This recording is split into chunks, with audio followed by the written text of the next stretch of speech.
চলছেটা কি?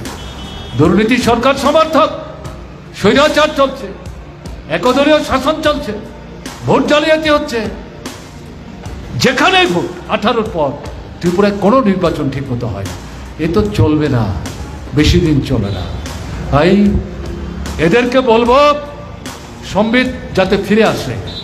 যদি ফিরে না আসে, যদি মনে করেন সারা মহকুমায় তো হয়ে গেছে, আগরতলায় অবস্থান হয়েছে, আর কি, এর পরেরও কিন্তু পর্যায়ে আছে, পরের পর্যায়ের পরে কিন্তু আরও পর্যায়ে আছে, ভুলে যাবেন না।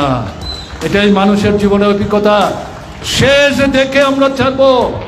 লাল ঝান্ডা কাঁধে নিয়ে মাঠে নেমেছে মানুষের স্বার্থ রক্ষা করার জন্য, মানুষকে বাঁচিয়ে রাখার জন্য, মানুষের সম্মান নিয়ে মাথা উঁচু করে মানুষ যাতে বেঁচে থাকতে পারে সে দাবি আদায়ের লড়াই চলবে।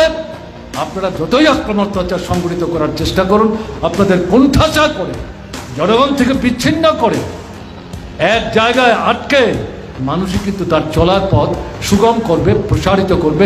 এটাই ইতিহাসের অভিজ্ঞতা। ইতিহাস তৈরি করে লড়াকু মানুষ, সংগ্রামী মানুষ।